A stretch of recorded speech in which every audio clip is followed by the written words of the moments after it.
ہزاروں کی تعداد میں موجود ہیں۔ ایئر وائی کیو ٹی وی پر اس کی ریپیٹس بار بار چلیں گے انشاءاللہ تعالی۔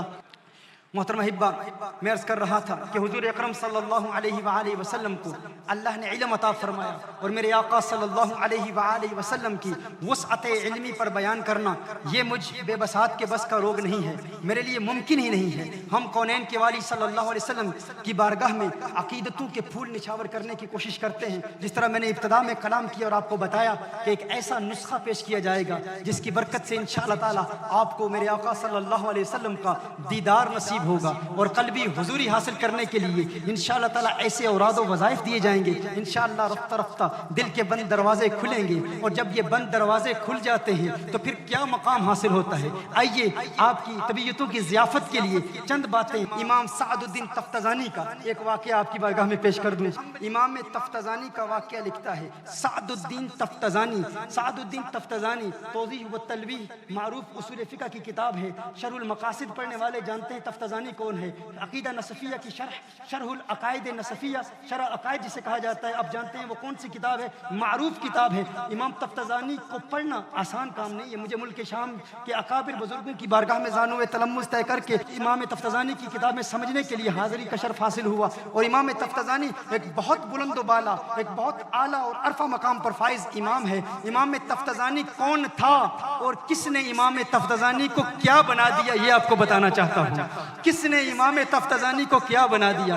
امام سعد الدین تفتزانی قطب الدین رازی کا شاگرد ہے۔ قطب الدین رازی اپنے دور کا عظیم ماہر فن استاد ہے، لیکن امام تفتزانی سعد الدین تفتزانی اس وقت انتہائی کند ذہن، انتہائی بلید الناس میں ان کا شمار ہوتا تھا، یہاں تک کہ جب قطب الدین رازی اپنے طلباء سے، اپنے طلاب العلم سے بات کرتے اور کسی کی حماقت یا احمق ہونے پر مثال پیش کی جاتی کہ فلاں تو جاہل ہے، فلاں تو نرا احمق ہے، تو یہ نہیں کہا جاتا کہ فلاں جاہل ہے، کہا جاتا فلاں تو ہمارے سعد الدین تفتزانی کی طرح ہے۔ یعنی حماقت کی دلیل اور حماقت کی مثال اور جہالت کی مثال کے طور پر سعد الدین تفتزانی کو پیش کیا جاتا کہ سعد الدین تفتزانی ہی ہے۔ یہ نہیں کہا جاتا کہ فلاں جاہل ہے، کہا جاتا فلاں تو یہ ہمارے تفتزانی کی طرح ہے، اسے کچھ سمجھ نہیں آتا، یہ وہ سعد الدین تفتزانی ہے۔ اور یہ سعد الدین تفتزانی پھر کیا بنتا ہے اور کیسے بنتا ہے، یہ آپ کو بتانا چاہتا ہوں کہ آقا اگر آج سے 1400 سال پہلے پردہ فرما چکے، لیکن میرے آقا صلی اللہ علیہ وسلم کے تصرفات کا عالم کیا ہے، میرے آقا صلی اللہ علیہ وسلم کے علم کا عالم کیا ہے، یہ بتانا چاہتا ہوں۔ آج سے تقریباً 800 سال پہلے امام تفتزانی رات کی تاریکی میں اپنے کمرے میں بیٹھا، کتابیں سامنے رکھی ہوئی ہیں، مطالعہ کر رہا ہے، بار بار کتابوں کو مطالعہ کرتا ہے، لیکن چونکہ امام تفتزانی کند ذہن تھے، اتنے سمجھدار نہیں تھے، حافظہ بھی انتہائی کمزور تھا، امام تفتزانی بار بار کتابیں پڑھتے ہیں، سمجھ میں کچھ نہیں آتا، پھر کتابیں کھولتے ہیں، زبانی یاد کرتے ہیں، مسائل کو سمجھنے کی کوشش کرتے ہیں، لیکن کچھ بات ذہن نشین نہیں ہوتی۔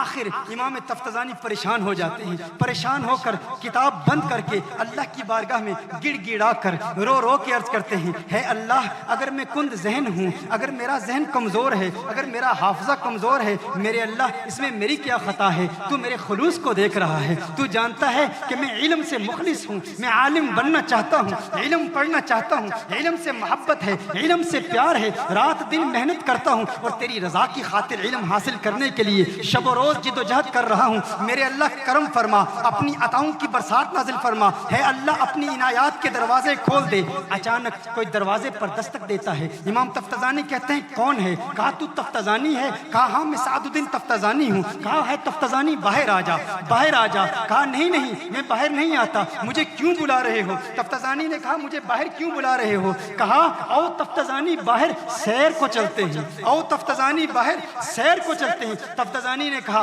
مجھے سیر کرنے کے لیے نہیں بنایا گیا، مجھے تو علم کا خادم بنایا گیا ہے، میں تو عالم دین بنوں گا، علم دین پڑھوں گا۔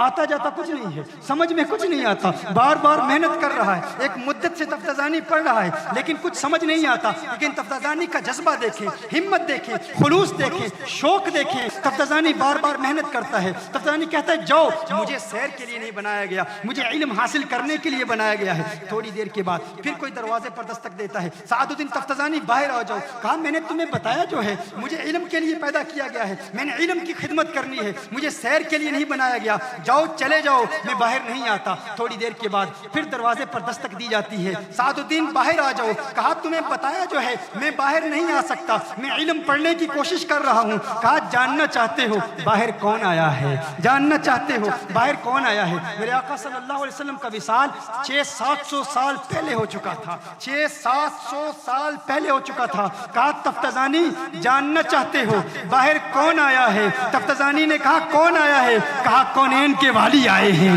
خسرو خوبہ آئے ہیں، سیاح لامکہ آئے ہیں، نازش ہر دو جہاں آئے ہیں، وہ جن کے سبب یہ ساری کائنات بنائی گئی، وہ آمنہ کا لال آیا ہے۔ تفتزانی حیران پریشان، تفتزانی سب کچھ بھول گیا، اپنا جبہ بھول گیا، اپنی دستار بھول گیا، اپنی کتابیں بھول گیا، کتابیں وہی رہ گئی، جوتا تک نہ پہنا۔ تفتزانی فوراً وہاں سے اٹھتا ہے، باہر جاتا ہے، آقا کا دیدار کرتا ہے۔ اب تفتزانی کو کسی کی خبر نہیں، ارے جس کی وجہ سے پوری کائنات میں علم کی خیرات بٹ رہی ہے وہ مدینے والی سرکار آ گئی ہے، وہ آقا آ گئے ہیں۔ پہلے تو تفتزانی کو کوئی علم سے جدا نہیں کر سکتا تھا، لیکن آج جب آقا خود آ گئے ہیں تفتزانی کی کتابیں وہی پڑھی کی پڑھی رہ گئی۔ تفتزانی باہر جاتا ہے، آقا آپ نے کرم فرمایا، آقا آپ نے کرم فرمایا۔ بتانا چاہ رہا ہوں کہ آج سے 700 سال پہلے اکابرین کے عقائد کیا تھے، ان کے نظریات کیا تھے، ان کے اعتقادات کیا تھے۔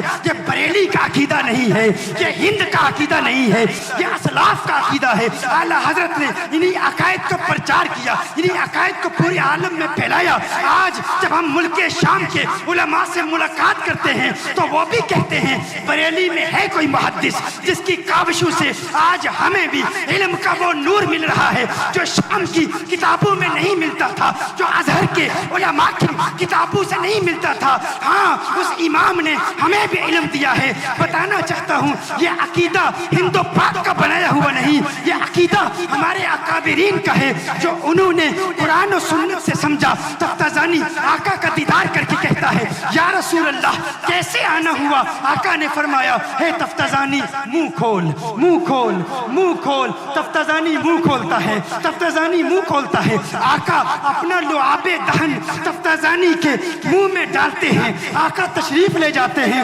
دوسرا دن ہے، وہی کتاب ہے، وہی سبق ہے، وہی مدرسہ ہے، وہی درسگاہ ہے، وہی استاد ہے، قطب الدین رازی ہے، سبق پڑھا رہا ہے۔ قطب الدین رازی کہتا ہے میں پریشان، ارے کیا ہو گیا؟ جس طرح ایک سانپ اچھل اچھل کر اپنے مخالف پر حملہ کرتا ہے، آج تفتزانی علمی نکات پر ایسے حملہ آور ہوتا ہے، اپنے مخالف کو جھنجھوڑ کے رکھتا ہے۔ ہے تفتزانی کیا ہوا؟ قیامت آ گئی، تو سو رہا ہے، میں سو رہا ہوں، ہوا کیا؟ تو بلا کا آدمی بن گیا، تو اتنا بڑا عالم ایک رات میں کیسے بن گیا؟ تفتزانی نے کہا اے استاد راز کی بات